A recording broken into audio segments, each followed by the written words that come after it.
Next session we have is the panel of economists. We try and do something like this every year. And once again, we have Australia's favourite, the man who was once described by the ABC as, see if I get this right, the evil, bald, fascist gnome.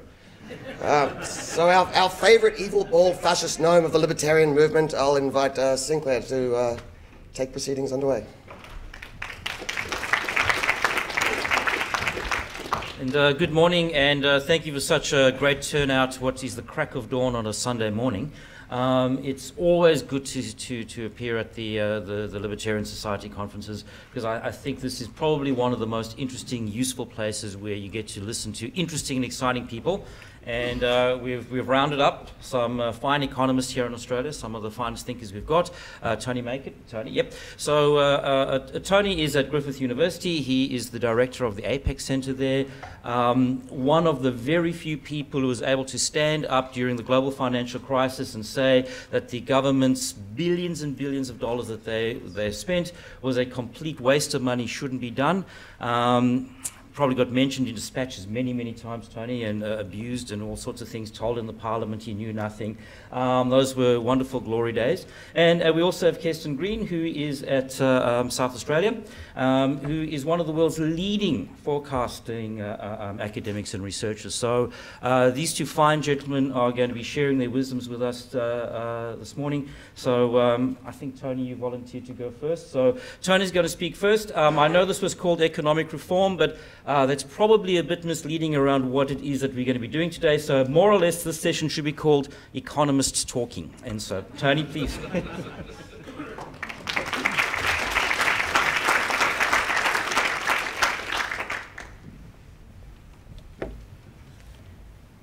Thanks very much, Sinclair. First off, let me say thanks to Tim Andrews and John Humphreys and the conference organisers for giving me the opportunity to speak here today. It's an honour. As a macroeconomist of a certain persuasion, it was hard to resist presenting at this conference, named as it is after Milton Friedman, the most influential macroeconomist of the past 50 years. Indeed, it is 50 years since Milton Friedman gave his path-breaking address to the American Economic Association, challenging some of the precepts of the then ruling orthodoxy in macroeconomics, which was Keynesianism. And Friedman spoke about 1968 about issues such as the rate of unemployment was due to largely due to what he called natural factors, a natural rate of unemployment. And thereafter, he took on the Keynesians full-bloodedly in challenging their way of thinking and arguing against the policies, the macroeconomic policies of the day. So it was a counter-revolution that Friedman staged, and it was during a period of high inflation, and it ranks as one of the great debates of economics, that between the Keynesians and the monetarists in the 1970s. And the fact that today we have inflation targeting as the norm for monetary policy is evidence of Friedman's persuasive powers, because he won a crucial aspect of that debate, and that was the problem of inflation, recognising that and the necessity of containing it. What remains somewhat unresolved, however, despite some of the things Friedman said right back then, is the role of fiscal policy in managing the economy.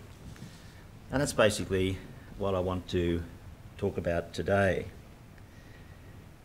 So the key themes of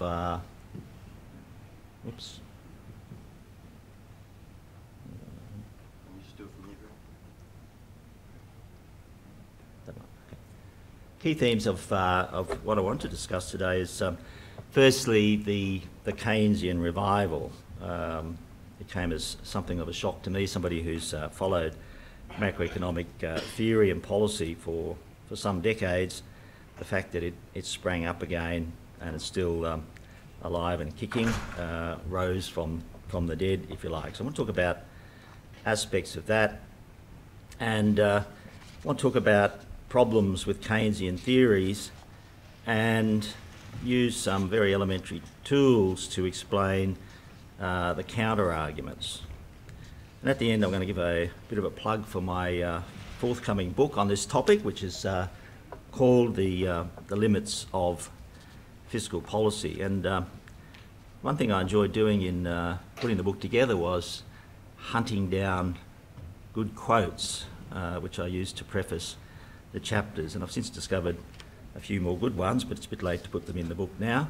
But the literature abounds with good quotes which really sum up some of the arguments against the Keynesian way of thinking. And it was Frank Knight who was the originator, effectively, of the Chicago School. And Friedman said that he was his great and revered teacher, Frank Knight, who also influenced other famous Chicago economists such as Coase, Rose Freeman, Gary Becker, and basically set in train what became known as the Chicago School of Economics, which Friedman pushed to the forefront in his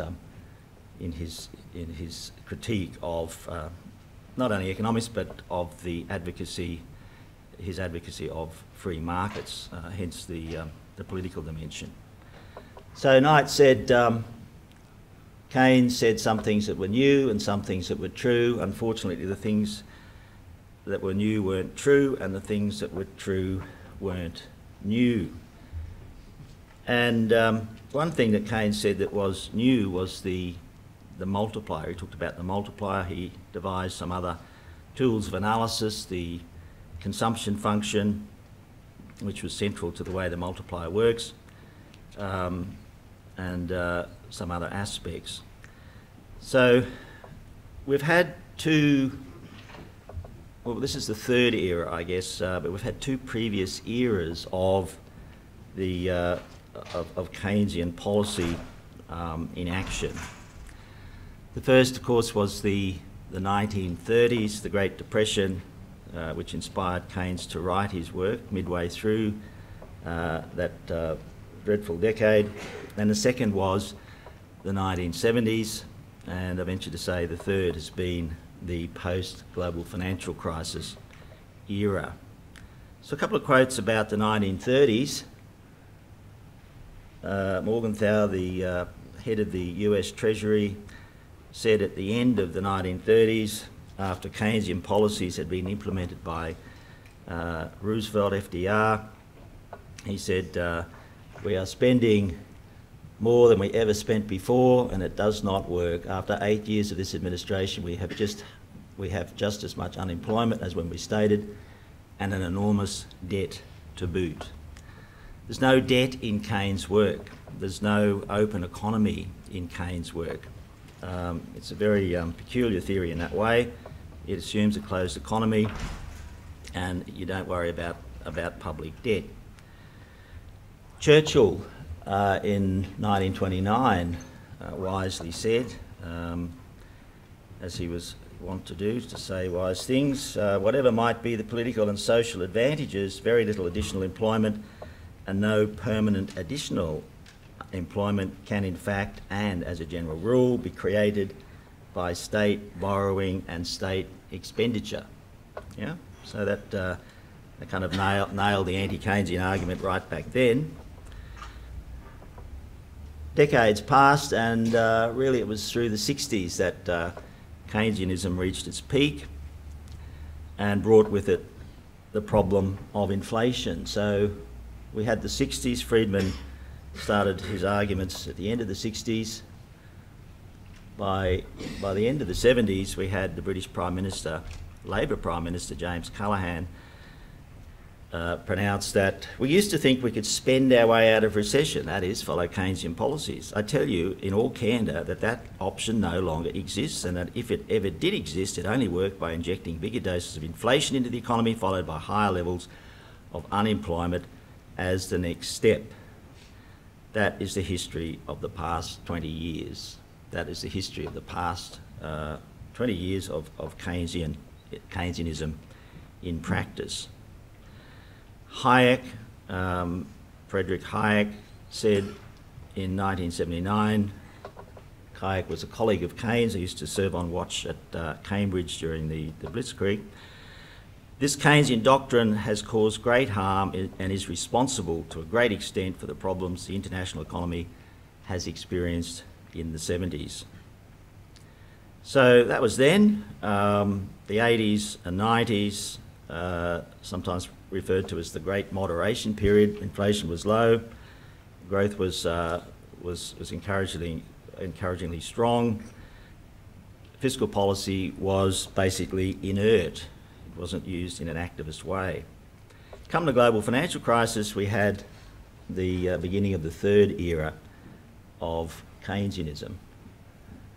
And interestingly, there were hundreds of US macroeconomists who signed a letter arguing in 2009, just after the crisis had peaked, that increasing government spending in the Keynesian way to counter recession would be a triumph of hope over experience.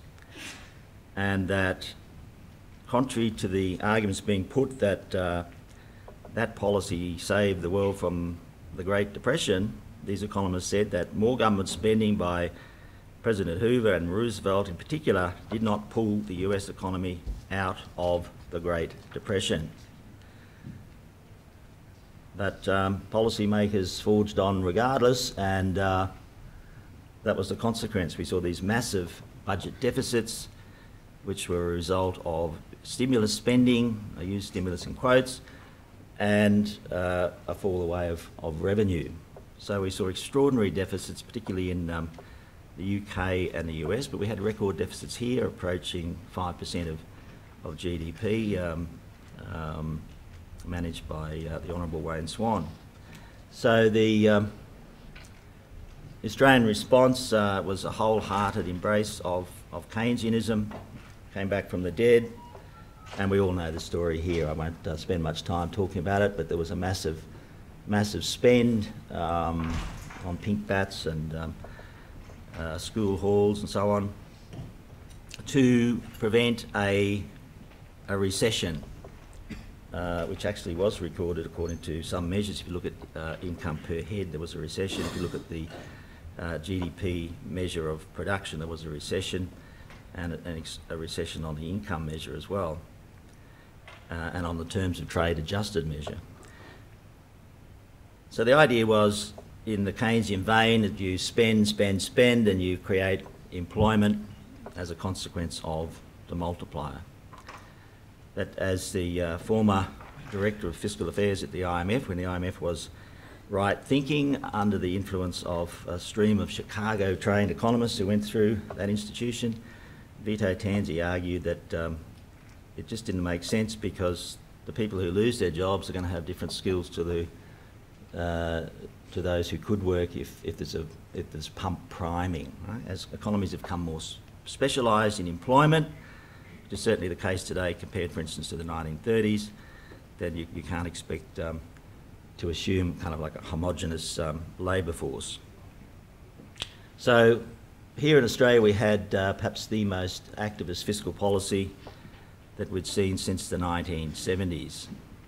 But if you look at the accounts closely, as I've done, you can show that the recession that we didn't have on the broad measure was not prevented because of government spending. Quite the contrary, it was due to the big depreciation of the currency and monetary policy pushing down interest rates. So the key to Keynesianism, really at the heart of it, is the notion of the fiscal multiplier. That is, if the government spends, you get this multiple effect, a bigger effect on GDP than the actual stimulus. Now, how many of you have done, I presume quite a few have done first year economics? Done first year economics? Okay. Well, that's a presumption that I'll take in what follows now. And I'm going to talk about the Keynesian Cross. Who remembers the Keynesian Cross? Yeah, the Keynesian Cross, right? Where you have basically the essence of of pure Keynesianism or crude Keynesianism, that spending determines production. Right?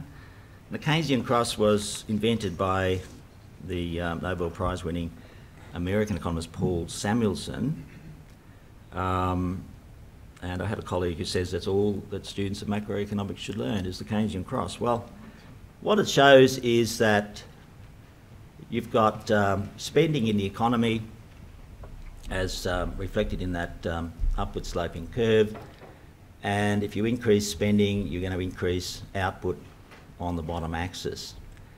So by definition, ex post, they must be equal. You increase spending, you increase output, other things the same. Another way of thinking about it is if you start with output, then it's what is produced that is then spent upon, which is what Say was saying, John Baptist Say was saying. So here we have equilibrium in the textbook case. If we increase government spending, then lo and behold, you get this increase on the bottom axis of GDP. And that's the end of the story.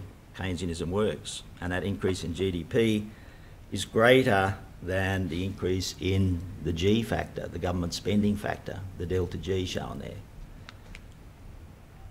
Now, what's wrong with that? Well, there's lots of things wrong with that. The first is that there's no funds, there's no money in the economy. Right?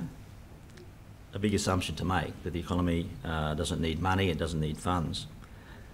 And this is something that classical economists are onto, that you need to take funds into account when you think about how economies work. And Walter Bagehot, an early editor of The Economist magazine, when it was right thinking as well, said that at one stage we have entirely lost the idea that any undertaking likely to pay and seem likely can perish for want of money. Yet no idea was more familiar to our ancestors. 1873, Ludwig von Mises, Austrian economist. When the government spends more, the public spends less. Public works are not accomplished by the miraculous power of a magic wand, a la the multiplier. They are paid for by funds taken away from the citizens. How true is that? So this is what's missing from Keynesian analysis in its crude form is funds. Other key problems with it are that the Keynesian consumption function underlies the whole process, where consumption is dependent entirely on current income. But this was one element of Milton Friedman's Nobel Prize winning work, was to show that consumption did not depend on current income, that consumption depended on permanent income. And it's an idea that's closely related to the ideas of David Ricardo, classical economist, who thought about the implications for consumption of raising public debt, and I'll come to that again shortly. And the other problems that Friedman emphasised right back in the 70s were the lags that you have in the implementation and action, recognition, implementation and action of fiscal policy. And we saw this in Australia's case. We had school halls still being built years after the global financial crisis had passed. Right? So there's always those problems with fiscal implementation of fiscal policy. And the other glaring nonsense, if you like, of Keynesianism is the idea that it doesn't matter what you spend on as long as you spend. A Queensland Premier during the global financial crisis, I shall not name her, was during the financial crisis saying the government had to spend. It didn't matter what they spent on, which is what Keynes said. You can employ people to dig holes in the ground and bury bottles and then employ other people to dig them up again. That's fine. It's not material what the quality of the spending is. Well, that is obviously nonsense. If you're spending on unproductive activity, then you're going to be paying some sort of cost in the future. And Jean-Baptiste Say, 1803, was onto this point and made the point that there was a grand distinction between an individual borrower and a borrowing government, that in general the former borrows capital for the purpose of beneficial employment, the latter for the purpose of barren consumption and expenditure. Adam Smith, 1776, and this is one of my favourites. Great nations are never impoverished by private, though they sometimes are by public prodigality and misconduct. How true is that? Okay, so it does matter what governments spend upon. So funds are important, the quality of government spending is important, and it's important to think about the economy in the international context, which Keynes avowedly ignored. Sir Hubert Henderson, a senior Treasury official, the UK government, 1949, was onto this.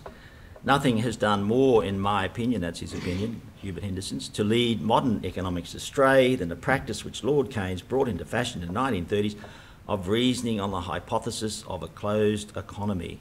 It is paradoxical that British economists should have led this intellectual fashion at which Adam Smith, Ricardo, John Stuart Mill, Bagehot and Alfred Marshall would certainly have knit their brows. Okay? So as I said, there's no exports, there's no imports, there's no exchange rate, there's no capital flows, there's no competitiveness, there's no debt, there's no foreign debt in Keynes' work. So there are key problems with Keynesian analysis. And we can sum it up this way, that if you've got a closed economy, then loanable funds mean you're going to crowd out equivalent amount of investment, productive private investment. In an open economy, you're going to crowd out net exports. And looking further forward, taking a Ricardian idea, which is compatible with Friedman's permanent income theory of consumption, you're going to get an offset of private saving for public saving. So in my book, I introduce these counter arguments to the Keynesian Cross way of thinking about the ways economy work by using the Keynesian Cross. And just as I showed before, an increase in government spending will lift that line, that total spending line, up. Other things equal, no money, no open economy, you will get the increase in output. But once you bring funds in, that's going to completely reverse. That upward shift of the schedule in a loanable funds case is going to mean that the big G going up is going to be offset by big I going down. In an open economy, the big G going up is going to be offset completely by net exports going down, because the interest rates tend to rise, the exchange rate appreciates, competitiveness worsens, and the trade deficit increases. And lastly, looking forward, if you think in terms of Ricardian equivalence, the increased debt that's associated with the increased budget deficits that arise from government spending are going to make households wary of future taxes, so they're going to reduce consumption to save for future tax liabilities, so there'll be an offset of consumption, so big C will go down to offset. So you don't move from the initial starting point. Okay, so once you bring money and funds into the analysis, the Keynesian Cross is not a good way of thinking about how economies work. So fiscal multipliers, there's been an industry estimating fiscal multipliers. You get a range of mixed results, and in a survey a few years back, a leading American economist said it was embarrassing for the profession to see such a wide range of estimates for multipliers. So take your pick. They use a range of different methods, a range of different assumptions, and it's truly a mixed bag. And I think there's some degree of tautology where there are some significant multipliers that they're just estimating a tautology. If you've got, in the short term, C plus I plus G, you increase G. If that's your measure of national income, well, you're going to get an increase in Y, or total expenditure, in the short run. So, big area of inquiry, a lot of wasted pages. worn-out keyboards doing this work on multipliers, in my view. The alternative perspective suggests the multiplier should be 0 or perhaps even negative, and there are some studies that do show that empirically. But there's been very little new theory that's accompanied this vast array of studies on fiscal multipliers. So Keynes was well known for his aphorisms, his witty sayings. One was that let's not worry about the short run because let's not worry about the long run because in the long run we are all dead. That's true, but it's a bit of a sleight of rhetorical flourish there because, of course, the vast majority of the population in their lifetimes expect to pay for the consequences of fiscal largesse, and we see that now. We see that governments are having to increase taxes on pensioners. The tax offset issue has come into play. Many measures that have come into play on the tax side are the consequence, really, of this fiscal largesse that occurred during the global financial crisis. So, in the long run, we're not all dead. Well, we are all dead, literally, in the long run. It depends how you define the long run. Okay, in the medium term, we are going to pay the consequences of these policies, yeah? And future generations will as well. So we might be dead, but future generations will be paying for the consequences. So that brings me to the last counter-argument against Keynesian thinking, and that is public debt and consequences for future generations. And David Hume was onto this, right back contemporary of Adam Smith's. The practice, therefore, of contracting debt, that's public debt, will almost infallibly be abused in every government. And Thomas Jefferson also said that the principle of spending money to be paid by posterity under the name of funding is but swindling futurity on a large scale. So those ideas were picked up by Buchanan, James Buchanan, another Nobel Prize winner, who emphasised the folly of running up big public debt because of the consequences for future generations. So you'll find these quotes in my book, which I'll just give a quick plug to, coming out very soon, The Limits of Fiscal Policy, and finish up with one final quote from Vito Tanzi, who I mentioned at the outset, who's written the preface for the book, and he nicely sums up what's happened in the post-GFC period, that we have, in terms of the history of macroeconomic thought, economists have divided themselves into true believers and what he calls atheists, and he says that this book will present some cogent reasons for listening to the atheists being the Keynesian non-believers. Thank you very much.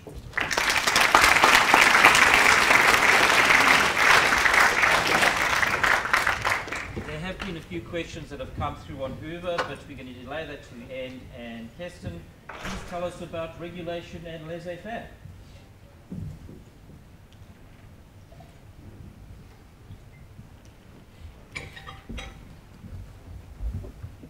Hi everyone. So as we see, I'm here to talk about regulation, and I'll just make sure I know how to use the remote control. The harm of regulation. Given the audience I'm talking to here, I guess there's a widespread assumption that regulation, red tape is harmful, but not everyone accepts that. So I'm going to look at whether we accept the principle of regulation being harmful or not, given that there are people who are going to argue with us on principle, I then look at the evidence and then come back and say, well, how can we use the evidence and what we know in order to tackle the problem of regulation.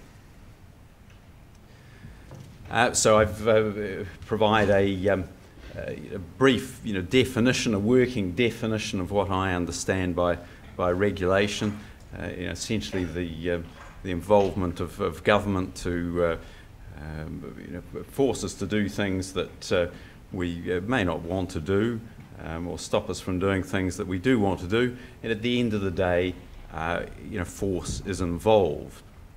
Try not paying your taxes, as someone has said a long time ago. Try not following the regulations. At the end of the day, as our chap with the toy guns pointed out, you will force will be exerted on you. Regulation is costly. Again, I don't have to sell this point to this audience here. It's costly for us as taxpayers to administer and enforce the regulation, and it's costly to us as producers and consumers.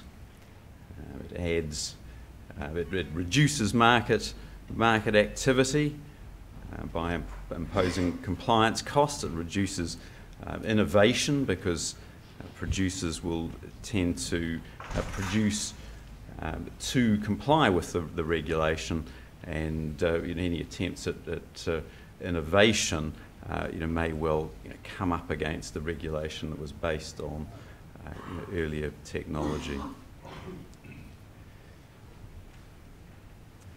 Regulation versus freedom. Well, I've got a classic quote here from Adam Smith.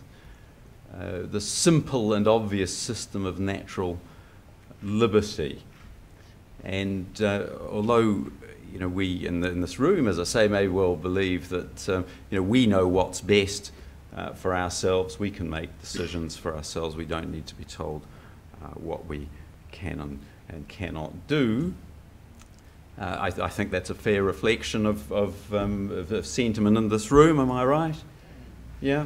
Okay. But the problem is, of course, we're only a group of people here. There are also voters and other people who believe other things. So we have a problem. But the question is then, what is the evidence on regulation? I mean, if you believe that regulation is helpful, it's got to be on the basis, it's got to be proposed and implemented on the basis that it will indeed increase welfare. So what I'm going to look at now is about half a dozen or so examples of regulation, some of which that I've been very closely involved with, others that I'm familiar with to a greater or lesser extent, and look at what the evidence in fact tells us. I'm going to start with climate policy. It's an area that I've done a lot of work in. I've provided congressional testimony on it. I've published papers on it. And I'm a forecasting guy, as Sinclair introduced me, and I look at it as a forecasting problem. So I've found, looking at it as a scientific forecasting problem, that there are no scientific forecasts to support the global warming alarm. Firstly, there are no scientific forecasts that the world will in fact warm dangerously.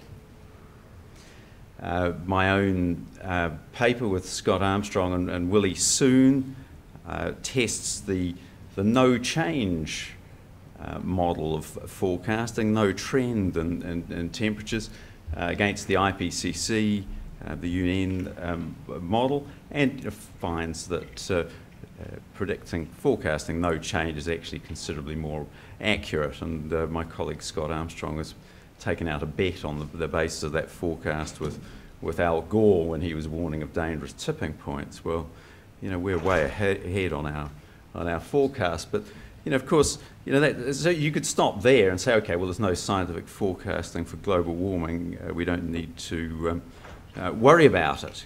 And that's certainly where I would stop, and rational people would stop. But of course, there are not even any forecasts, scientific forecasts on the effect of warming. If it were to occur, is it really going to be that bad? Talk about externalities from a few degrees of warmer temperatures. Well, of course, there are going to be lots of positive externalities if you're someone who believes in the externalities concept as well. Who's done the forecasting of how they balance out? Well, no one has, and most of us suspect. I think most reasonable people would suspect there'd be more benefits than costs. And similarly, with any action, any policies that have been taken in response to this alarm. If you did have forecasts of the first two things, and they were scientific forecasts that could stand up to scrutiny, well, then one might start to develop policies. But the test of the policies, the regulations, is how well, whether they would increase welfare compared to doing nothing, given that they cost a huge amount to the economy. Well, there are no such forecasts at all, and I think back of an envelope calculations would suggest that none could be provided.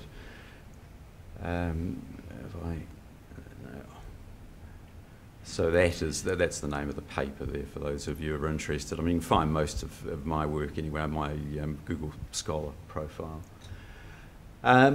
Responses to other environmental alarms. When we did this work, we thought, oh gosh, this is a strange situation. Here's this enormous amount of money being spent, and all these calls for actions to restructure our whole economies, global governance, coal-powered stations being blown up, and so on. How long is this going to go on? I mean, have there been any other sort of crazy situations like this before of environmental, alarms that have resulted in these public policy responses? And as forecasting guys, we're interested in how do you forecast that? So we're looking for analogous situations, so similar environmental alarms, and we weren't really sure that we'd find any because it seemed like such a bizarre thing to us. But perhaps we were being a little bit naive or not widely enough read or something, because when we started looking, we found 23 or 26 of them. Without looking terribly hard. We did ask for suggestions as well. DDT was one of them. Global cooling back in the 70s was the big fear. We were all going to be wiped out by global cooling. And if you're interested in the rest of them, this is up online, which I'll show you in a minute. But of those 26, there were 23 that resulted in public policy responses, regulations that restricted how the economic and private decisions that people could make. Well, that's quite a lot. So, you'd hope that these, alarms would be based on, good, solid scientific forecasting methods. There are alarms about if people keep on doing this, then this disaster is going to occur. Acid rain was another one. We're going to lose all our forests. Earlier than that, all our soil was going to be blown away. We were running out of farmland. As we heard from an earlier speaker, well, of course that hasn't happened. But so, were they based on scientific forecasting methods? Well, none of them were. They were advocates, masquerading as scientists, wanting attention and grants, waving their arms around, saying, "Oh, help! We need lots of money thrown at this problem." But none of them were scientific forecasts. Well, were they accurate then? We might ask, and.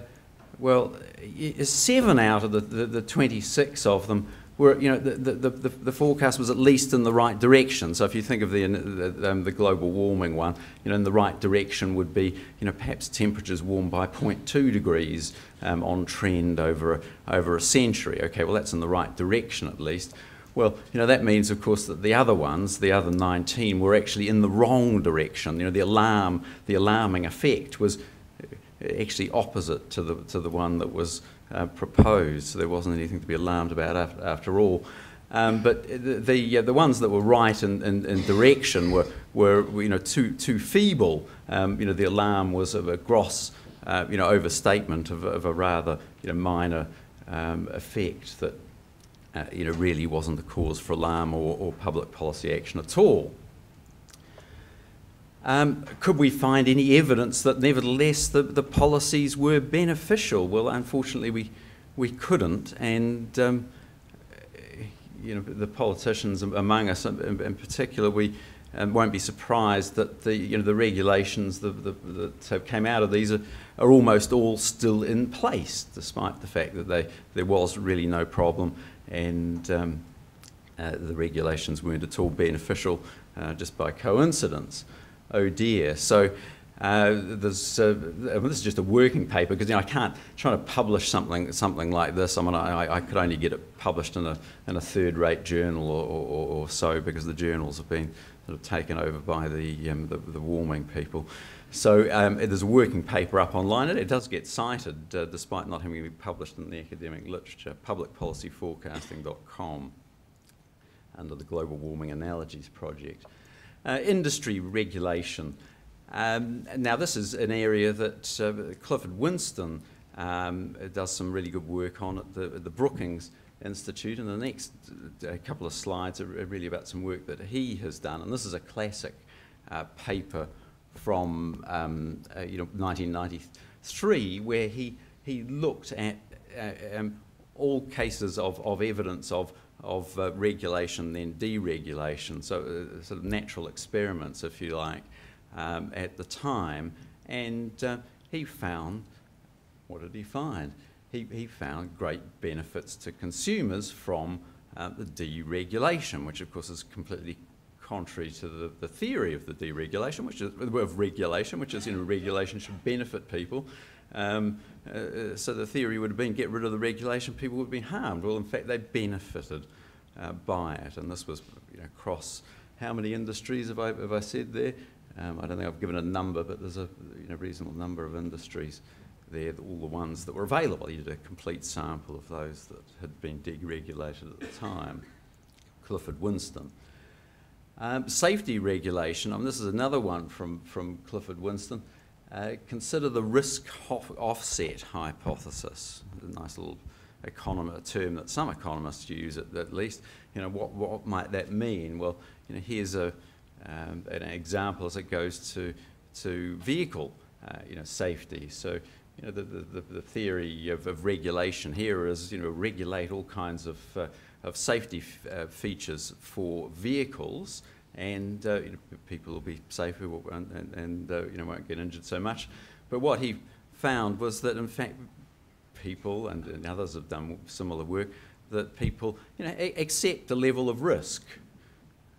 Okay, and so, you know, if you surround them by airbags and seatbelts and all kinds of other safety features, well, you know, then we tend to you know, speed up a bit, you know, cut corners and think, well, you know, we'll be all right, and move ourselves to the position of risk we were at before.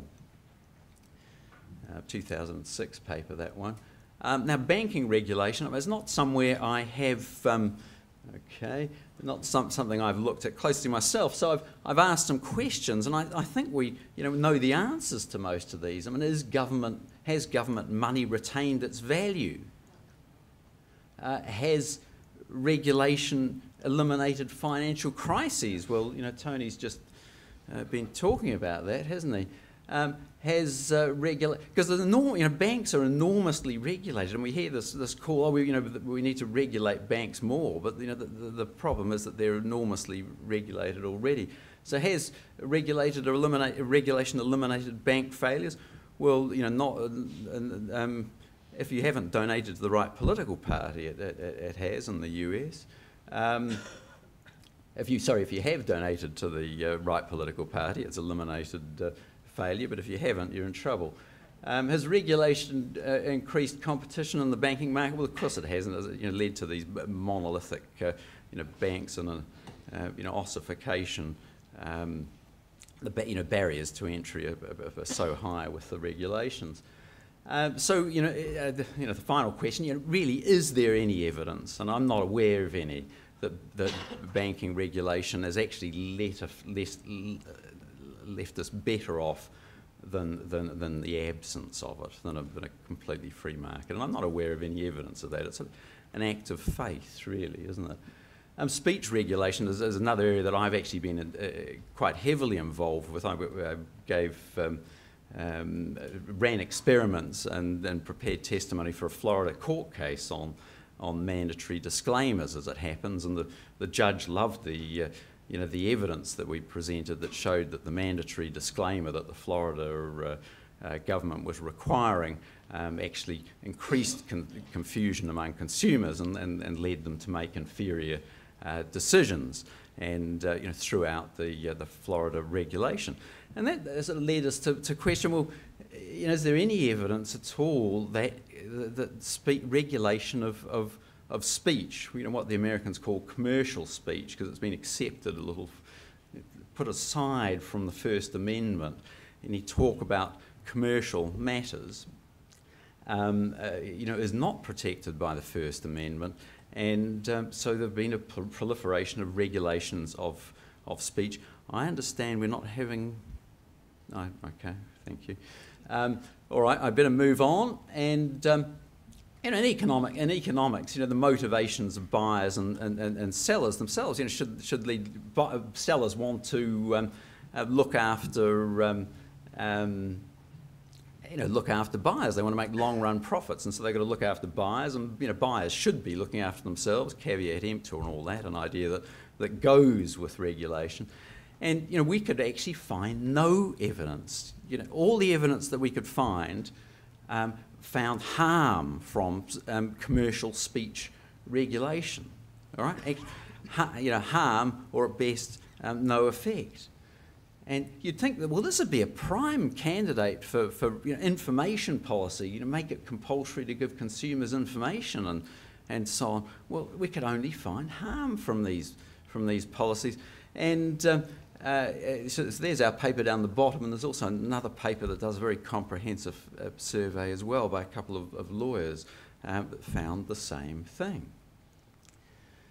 Firearms regulation, I've done a bit of work with John Lott in the US. The question is, does firearms can be used for crimes, but they can also be used for self-defence and other good fun things and productive things.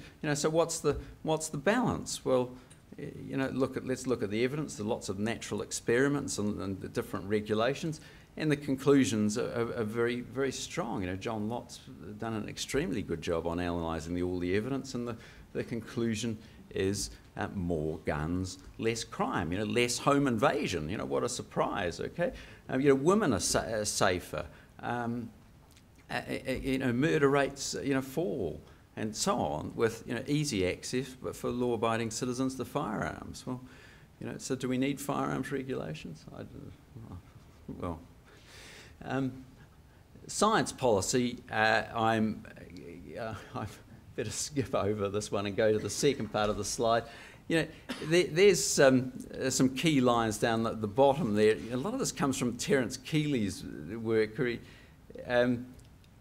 And others. I mean, he's summarising a lot of research over there. So, private research boosts economic growth, right? Government research doesn't increase economic growth, and government involvement in research spending and research more than crowds out the private sector spending on research. Okay, there's no reason for government to be involved in research, in regulation, or in regulation or on spending. It's harmful, in fact. Rules, protections, adjudication. Now, this is something that I came across quite recently Peter Edward Stringham's book on private governance, and do we actually need, and this goes to the anarchists, do we actually need government for governance, or can we have voluntary private governance arrangements? And he does an extremely good job of documenting the examples of where private governance not only fulfills the functions of government governance, if you like, voluntary associations, club goods in economic terms, but actually does better. So it's quite a challenge. So, cutting to the iron law of regulation, since I've got 0 minutes remaining, I think looking at the evidence, we've got to start from a position of giving freedom the benefit of the doubt, all right?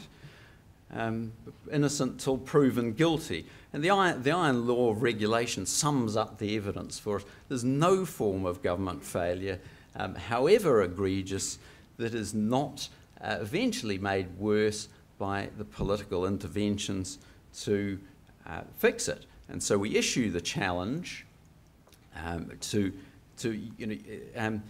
people who want to support regulation to actually put up the evidence. And so we've provided the iron law of a checklist of 10 things that a regulation, 10 conditions that a regulation should meet. Well,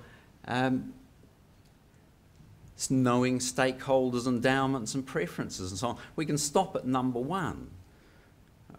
Really, how many regulations are going to pass number 1 that government actually knows enough? I mean, this is Hayek's fatal conceit and Adam Smith's chess pieces fallacy, isn't it? But for those who want to persist, put together some evidence that government can actually do this for a particular regulation, and then move on to the other 9. All 10 have got to be met, okay? Because the presumption has got to be that freedom is innocent. Freedom is the best option for us. Because there's apart from the principle, there's simply no evidence that regulation is beneficial. So challenge the sponsors. If you can't find a sponsor for a regulation, get rid of it anyway. Prove it beyond reasonable doubt. Okay, so I'm going to go straight to the conclusion slide, and here are resources to attack regulations in a practical way by using checklists of evidence-based principles to test any regulation and see, does this meet the test of providing scientific proof that it is beneficial? Thank you very much.